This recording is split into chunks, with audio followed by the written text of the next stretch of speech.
Friends, welcome back to my channel. जय सीताराम। ब्राह्मण की संतान रावण क्यों कहलाया असुरों का राजा? कैसे मिली उसे सोने की लंका? क्या थे उसके श्राप? चलिए जानते हैं। अपनी शुरुआती शिक्षा दीक्षा के बाद रावण ने कई वर्षों तक शिव भगवान की घोर तपस्या की। तपस्या के दौरान रावण ने शिव भगवान को प्रसन्न करने के लिए बलिदान के रूप में अपना सिर 10 बार काटकर हर बार वह अपना सिर काटता था और उसके में एक नया सिर लग जाता था, जिससे उसने अपनी तपस्या पूरी की और अंत में भगवान शिव ने उसकी तपस्या से प्रसन्न होकर उसे वरदान दिया। तब रावण ने अहंकार में अपने वरदान में नश्वर इंसानों को छोड़कर देवताओं, असुरों, सांप और जंगली जानवरों से हानि ना होने का वर मांगा, जिसका महत्व था कि वह सभी प्रजातियां उसे नहीं मार सकती हैं, कोई नुकसान नहीं पहुंचाती थी। बाद में मनुष्य जन्म में लेकर भगवान श्री राम ने उसका अंत किया रावण का।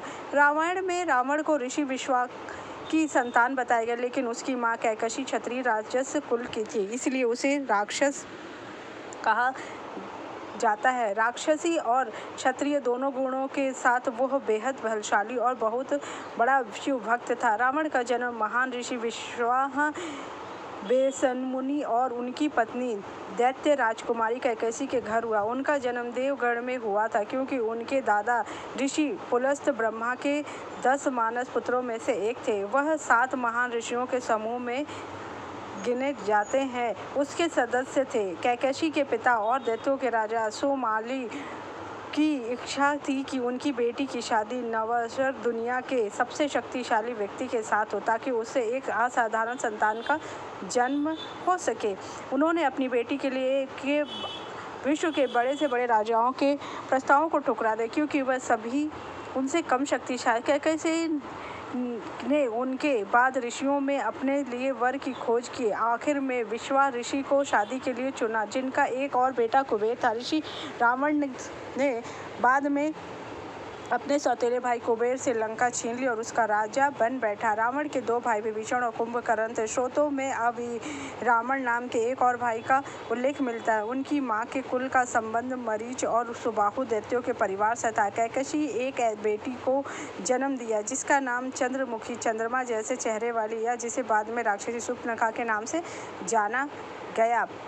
पिता विश्वा अपने बेटे रावण को आक्रमण और अभिमानी होने के साथ साथ एक अनुकरणीय विद्वान कहते थे। विश्वा के संरक्षण में रावण ने वेदों, पवित्र ग्रंथों, क्षत्रियों के ज्ञान और कुल कला में महारत हासिल की। रावण एक उत्कृष्ट वीणा वादक भी था और उसके ध्वज के चिन्ह पर वीणा का चिन्ह अंकित था, दैत्य देवों की नैतिकता को बताए रखने के लिए। इसलिए रावण ने नाना सोमाली से अभक प्रयास किया। रामायण में वर्णन किया गया है कि रावण का यदुओं के क्षेत्र से घनिष्ठ संबंध था, जिसमें दिल्ली के दक्षिण में मथुरा शहर से लेकर गुजरात, महाराष्ट्र, राजस्थान के कई हिस्से शामिल हैं। श्राप से रावण का जन्म हुआ। सनकादिक बाल ब्राह्मणों के श्राप से हुआ रावण का जन्म। ऐसा कहा जाता है कि रावण और कुंभकर्ण भाई दोनों भगवान विष्णु के द्वारपाल जय विजय थे। एक समय की बात है, जब ब्राह्मण वैकुंठ में प्रवेश कर रहे थे तो उन्होंने उन्हें रोक दिया, जिसके कारण वह मृत्यु लोक में राक्षस कुल में जन्म लेने का श्राप दिया। आशीर्वाद ये दिया कि उस श्राप में उन्हें भगवान श्री हरि विष्णु के द्वारा ही मुक्ति प्राप्त होगी। श्राप भगवान को नारद जी ने दिया, जब कि तुम्हारी सहायता वानर ही करेंगे, इसलिए भगवान को मानव रूप में जन्म लेना पड़ा। प्रताप भानु के कारण रावण राक्षस बना।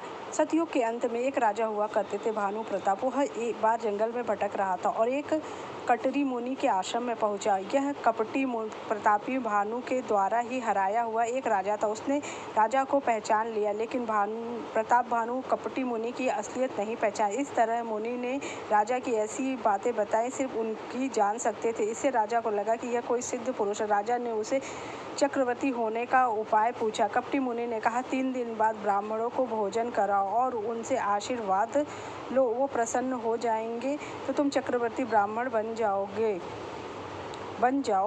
ब्राह्मणों का भोजन बनाने में मैं खुद तुम्हारी मदद करूंगा। 3 दिन बाद कपटी मुनि ने राजा ने 1 लाख ब्राह्मणों को भोजन कराने के लिए बुलाया। जैसे ही भोजन परोसा जाता है, उसी समय आकाशवाणी हुई कि भोजन में मांस मिला हो, यह अभक्ष्य है। भानु प्रताप से नाराज होकर ब्राह्मण उसे कुटुंब सहित राक्षस होने का श्राप दे दिया। यही भानु प्रताप रावण बना। उसका भाई कुंभकर्ण बना और भानु प्रताप भानु का ऐसे ही भगवान श्री राम का तो अंध हुआ। जय श्री